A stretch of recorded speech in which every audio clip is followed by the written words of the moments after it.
रूस ने अफगान तालिबान हुकूमत को तस्लीम कर लिया। रूस ने अफगानिस्तान के नए सफ़ीर की असनाद कबूल कर ली। रूसी वजारत खारजा का कहना है कि अफगान हुकूमत को बाज़ाब्ता तस्लीम करने से मुख्तलिफ शोबों में दो तरफ़ा ताउन को फ़रोग़ मिलेगा। अफगान वजारत खारजा की भी पेशरफ्त की तस्दीक। बताया रूस के काबुल में सफ़ीर ने अफगान वज़ीर खारजा अमीर खान मुत्तकी से मुलाकात में मास्को हुकूमत के फैसले से आगाह किया। अफगानिस्तान की वजारत खारजा ने कहा कि इस कदम से दोनों ममालिक के दरमियान दो तरफ़ा ताल्लुकात में मज़ीद वसअत आएगी। रूस अफगान तालिबान हुकूमत तस्लीम करने वाला पहला मुल्क बन गया।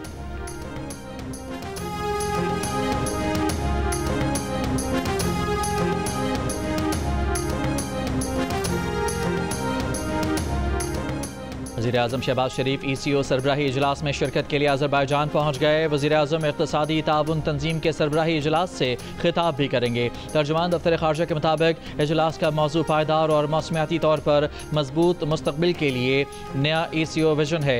वज़ीर-ए-आज़म इजलास में पाकिस्तान का मौक़िफ़, इलाक़ाई और आलमी चैलेंजेस पर राय पेश करेंगे। वज़ीर-ए-आज़म इजलास के मौके पर दीगर रहनुमाओं से दो तरफ़ा मुलाकातें भी करेंगे।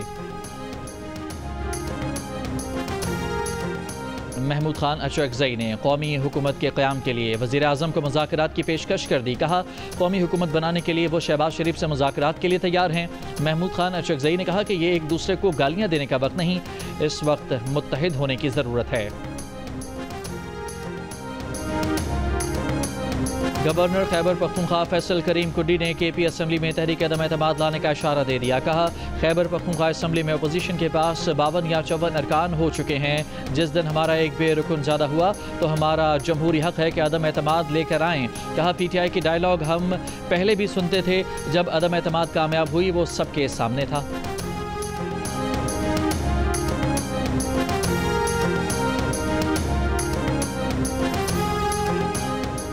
वज़ीर खुराक खैबर पख्तूनख्वा ज़ाहिर शाह तूरो का कहना है कि गवर्नर जितना मर्जी कोशिश कर लें KP हुकूमत का कुछ नहीं बिगाड़ सकते।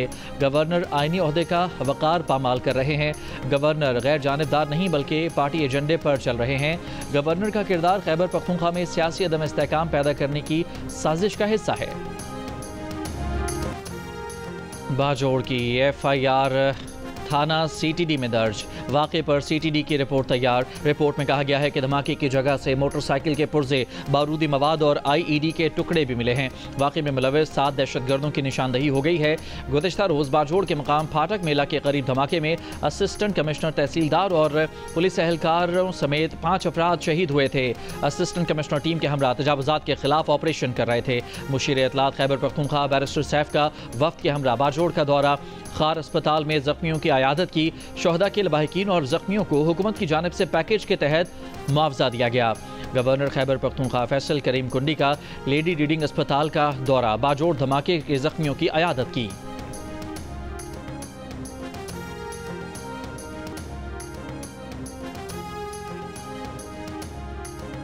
तहरीक इंसाफ का नून लीग में शमूलियत इख्तियार करने वाले मुनहारिफ अरकान असम्बली के खिलाफ स्पीकर को रेफरेंस भेजने का फैसला। रहनुमा तहरीक इंसाफ असद कैसर का कहना है कि 26वीं आईनी तरमीम के मौके पर अरकान ने PTI की पॉलिसी से इख्तलाफ किया। 26वीं आईनी तरमीम में वोट दिया। पार्टी को कहा है कि 4 अरकान के खिलाफ नाअहली का रेफरेंस स्पीकर और इलेक्शन कमीशन को भिजवाया जाए। जल्द रेफरेंस स्पीकर को भेजा जाएगा। देखते हैं वो क्या कार्रवाई करती है। जिन आज़ाद अरकान ने नून लीग में शमूलियत इख्तियार की उन 4 में चौधरी उस्मान अली, मुबारक ज़ेब, औरंगज़ेब कच्छी और ज़हूर कुरैशी शामिल हैं। ज़राए PTI के मुताबिक मुबारक ज़ेब PTI का मुकाबला करके आज़ाद हैसियत में जीते और PTI में शामिल भी नहीं हुए थे।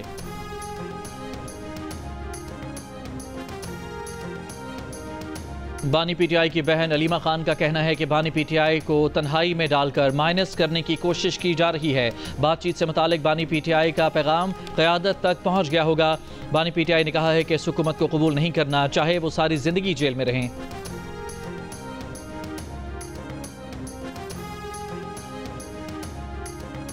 रहनुमा तहरीक इंसाफ असद कैसर की सऊदी सफ़ीर नवाफ बिन सईद अल मालिकी से मुलाकात। दो तरफा ताल्लुकात, खित्ते की मजमूई सूरत हाल और बाहमी दिलचस्पी के अमूर पर तबादला ख्याल। असद कैसर ने कहा कि पाकिस्तान सऊदी अरब के साथ अपने देरीना बरादराना ताल्लुकात को कदर की निगाह से देखता है। सऊदी सफ़ीर ने कहा कि सऊदी अरब पाकिस्तान को एक मुस्तहकम, खुशहाल और तरक्की याफ्ता मुल्क देखने का ख्वाह है। इस्लामाबाद हाई कोर्ट ने 9 मई के केस में 10-10 साल कैद की सजा पाने वाले पीटीआई के 4 कारकुनों को बरी कर दिया। रिहा करने का हुक्म पीटीआई के कारकुनों सुहेल, अकरम, शाहजेब और मीरा खान को इंसदाद दहशतगर्दी अदालत ने 9 मई को जलाओ, घिराव और तोड़ फोड़ के केस में सजा सुनाई थी। अदालत ने रिमार्क्स दिए कि इस्तगासा मुल्ज़मान के जाए वक़ुआ पर मौजूदगी साबित करे। अदालत शनाख्त परेड की बुनियाद पर सजा नहीं दे सकती। 34 साल पुराने कत्ल के मुकदमे में सजाए मौत के कैदी की सजा उम्र कैद में तब्दील। सुप्रीम कोर्ट के जस्टिस अतर मिनुल्लाह ने फैसले में लिखा कि अपील करने वाला उम्र कैद से भी ज़्यादा कैद काट चुका है। 1991 में अपील कुनिंदा कम उम्र था, उसका माजी का क्रिमिनल रिकॉर्ड नहीं मिलता, वो सज़ा कानूनी हैसियत नहीं रखती जो किसी को कमज़ोर और नाकाम निज़ाम इंसाफ के बायस बर्दाश्त करनी पड़े। इंसाफ में ताख़ीर का सबसे ज़्यादा निशाना वो अफराद बनते हैं जो माली लिहाज से कमज़ोर हैं और अपनी मर्जी का वकील रखने की इस्तात नहीं रखते। ऐसा लगता है कि फौजदारी निज़ाम इंसाफ तफ्तीश से अपील तक ताकतवर बाअसर अफराद के इस्तेहसाल का शिकार हो जाता है। कमज़ोर और समझौता शुदा निज़ाम इंसाफ कानून की हुक्मरानी को नुकसान पहुँचाता है।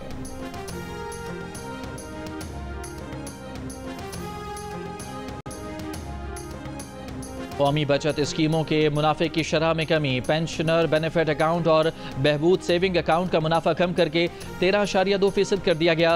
स्पेशल सेविंग सर्टिफिकेट का मुनाफा कम करके तकरीबन 10.5% और रेगुलर इनकम सर्टिफिकेट का मुनाफा 11% कर दिया गया। वज़ीर-ए-आज़म शहबाज शरीफ ने मईशत में शफाफियत के लिए डिजिटल ट्रांजेक्शन सिस्टम को नागुज़ीर करार दे दिया। डिजिटल मईशत से मुतालिक इजलास में कहा कि कैशलेस इकॉनमी से मुतालिक कमेटियाँ शराकतदारों से मिलकर काबिल अमल तजावीज़ दें। शहरियों और कारोबारी इदारों के दरमियान अदायगियों को आसान बनाना ज़रूरत है। इजलास में वज़ीर-ए-आज़म को मईशत की डिजिटलाइजेशन पर ब्रीफिंग दी गई। बताया गया कि डिजिटल अदायगियों के लिए मोबाइल फ़ोन एप्लीकेशन इस्तेमाल करने वालों की तादाद 9.5 करोड़ से 12 करोड़, जबकि QR कोड इस्तेमाल करने वाले ताजरों की तादाद 9 लाख से 20 लाख तक ले जाने का हदफ है। मजमूई डिजिटल अदायगियों को भी 7.5 अरब से 12 अरब रुपए तक बढ़ाया जाएगा। वज़ीर-ए-आज़म ने तमाम अहदाफ को दुगना करने की हिदायत की।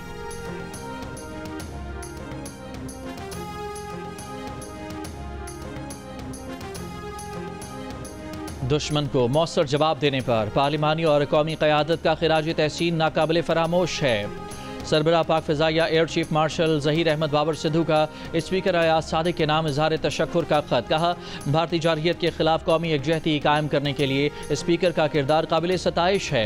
एयर चीफ ने कहा कि पाक फ़िज़ाइया मुल्क की दिफा के लिए हर लम्हा तैयार है। पाक फ़िज़ाइया मुल्की सरहदों की हिफाजत को अपनी मुक़द्दस ज़िम्मेदारी समझती है। सरबराह पाक फ़िज़ाइया ने ख़त स्पीकर कौमी असम्बली के ख़त के जवाब में लिखा है। सिंध के सीनियर वजीर शर्जील मेमन की पीटीआई पर तनकीद। कहा, अली अमीन गंडापुर यहाँ पीटीआई को अपोजिशन की ज़रूरत नहीं, वो खुद ही अपनी अपोजिशन हैं, इनको किसी से ख़तरा नहीं।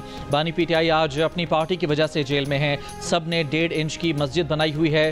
खैबर पख्तूनख्वा में अमन व अमान की सूरत हाल ख़राब है। अपनी जिम्मेदारी छोड़कर ये इस्लामाबाद पर धावा बोलने की बात करते हैं। कहा, जमात इस्लामी ने आज तक कुछ नहीं किया, ये सिर्फ तनकीद और मुजाहिरे करते हैं।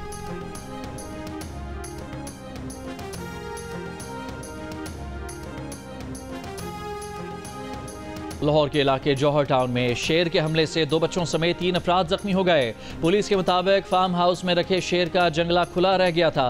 शेर ने फैमिली पर हमला कर दिया। जख्मियों को तिब्बी इमदाद के लिए जना अस्पताल मुंतकिल किया गया। कोटरी के सनती जोन के फुजला मिले पानी का केबी फीडर में अखराज का इंकशाफ। केबी फीडर का पानी केंजर झील में शामिल होने के बाद कराची को सप्लाई किया जाता है। इदारा तहफ़्फ़ुज़ माहौलियात सिंध की टीम के मुताबिक फैक्ट्रियों के फिल्टर प्लांट गैर फ़ाल मिले। फुजला मिले पानी को ट्रीटमेंट के बगैर नहर में छोड़ा जाता था। ऐसी फैक्ट्रियों के खिलाफ कार्रवाई की जाएगी। पेशावर में बाग ढेरी के मकाम पर दरिया स्वात से नौजवान की लाश मिल गई। तर्जमान रेस्क्यू 1112 के मुताबिक नौजवान नहाते हुए पानी के तेज बहाव की जद में आकर डूब गया। वफाकी हुकूमत का आशूरा पर 5 और 6 जुलाई को सरकारी तातीलात का ऐलान। काबीना डिवीजन ने 9 और 10 मुहर्रम उल हराम को सरकारी तातीलात का नोटिफिकेशन जारी कर दिया। मुल्क भर में नवासा रसूल इमाम हुसैन की कुर्बानी की याद के सिलसिले में 7 मुहर्रम के जुलूस अज़ादारान हुसैन ने नोहा खानी करके नवासा रसूल और उनके साथियों को खिराज अकीदत पेश किया। पेशावर, जंग, सरगोदा, बहावलपुर, बहावलनगर, पाड़ा चिनार, कोहाट, डेरा इस्माइल खान, मीरपुर खास, उमरकोट, नसीराबाद, जाफराबाद और गिलगित समेत मुल्क के मुख्तलिफ शहरों में 7 मुहर्रमुल हराम के जुलूस, लंगर और न्याज के साथ साथ ठंडे मशरूबात की सबीलों का एहतमाम। जुलूस के रास्तों पर सिक्योरिटी के सख्त इंतजाम किए गए थे।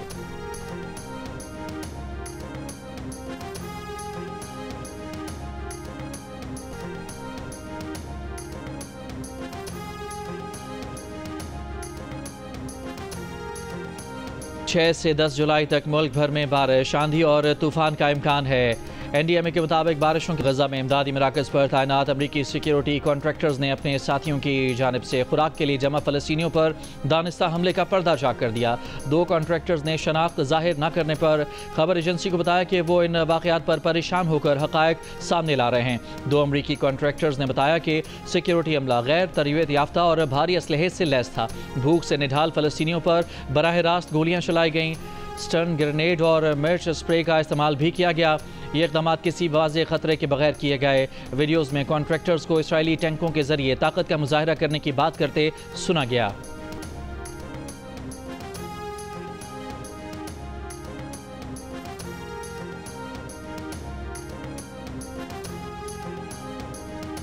सदर ट्रंप का टैक्स और अखराजात से मुताल्लिक बिग ब्यूटीफुल बिल अमरीकी ऐवान नुमाइंदगान ने भी मंजूर कर लिया।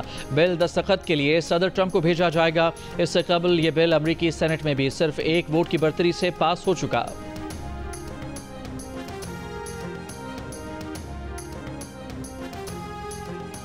अमरीकी सदर ट्रंप और रूसी सदर पुतिन के दरमियान टेलीफोनिक रब्ता। क्रेमलिन के मुताबिक दोनों सदूर के दरमियान मशरिक़ वस्ता और ईरान की सूरत हाल पर तफसीली बातचीत हुई। सदर पुतिन ने ईरान के मसले को सिफारती ज़राए से हल करने की अहमियत पर जोर दिया। सदर ट्रंप ने सदर पुतिन से यूक्रेन का तनाज़ा रोकने का मसला दोबारा उठाया। सदर पुतिन ने कहा कि बातचीत के जरिए यूक्रेन तनाज़े के हल की तलाश जारी रखेंगे। सदर पुतिन ने सदर ट्रंप को बताया कि रूस यूक्रेन में अपने मकासद से पीछे नहीं हटेगा।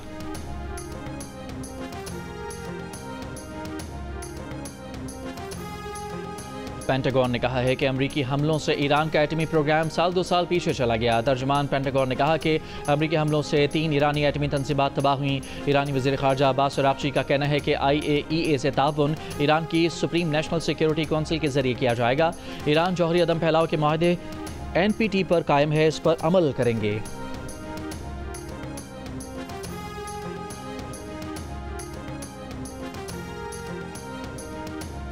अमेरिका आने वालों के लिए नई वार्निंग। वीज़ा और ग्रीन कार्ड मनसूखी का नया कानून नाफिज। दहशतगर्दी, तशद्दुद की तरगीब या ऐसी सरगर्मी पर अमेरिका में रहने नहीं दिया जाएगा। कानून तोड़ने वालों के ग्रीन कार्ड और वीज़े मनसूख होंगे। व्हाइट हाउस के मुताबिक अमेरिका में गैर कानूनी तौर पर रहने वाला हर शख्स मुजरिम है। अमेरिकी वज़ीर ख़ारजा कह चुके हैं कि कोई तालिब इल्म सिर्फ मुजाहिरों में शिरकत या अफरा तफरी फैलाने आता है तो वीज़ा नहीं देंगे।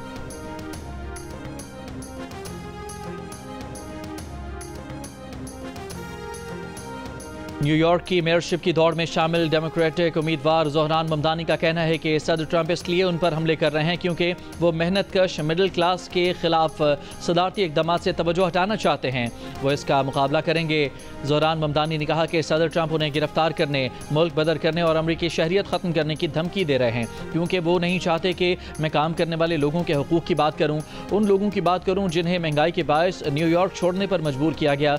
सदर ट्रंप ने अपनी इंतखाबी मुहिम में महंगाई कम करने का वादा किया था जिससे अब वो मुनहरिफ हो रहे हैं, इसलिए अपनी नाकामी छिपाने के लिए उन पर हमले कर रहे हैं। अमेरिकी सदर ट्रंप ने एक बयान में कहा था कि अगर ज़ोहरान ममदानी ने इमिग्रेशन एंड कस्टम्स एनफोर्समेंट को उनके फ़राइज़ की अंजामदही से रोका तो इंतज़ामिया उन्हें गिरफ्तार करेगी।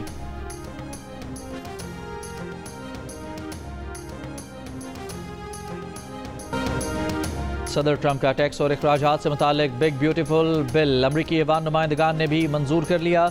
बिल के हक़ में 218 और मुखालफत में 214 वोट पड़े। व्हाइट हाउस के मुताबिक सदर ट्रंप बिल पर आज दस्तखत करेंगे। अमरीकी सदर ट्रंप बिल की मंजूरी पर कांग्रेस को मुबारकबाद कहा। बिग ब्यूटीफुल बिल के जरिए मईशत तेज़ी से तरक्की करेगी। उनके दोबारा मुंतखब होने के बाद मईशत तरक्की कर रही है।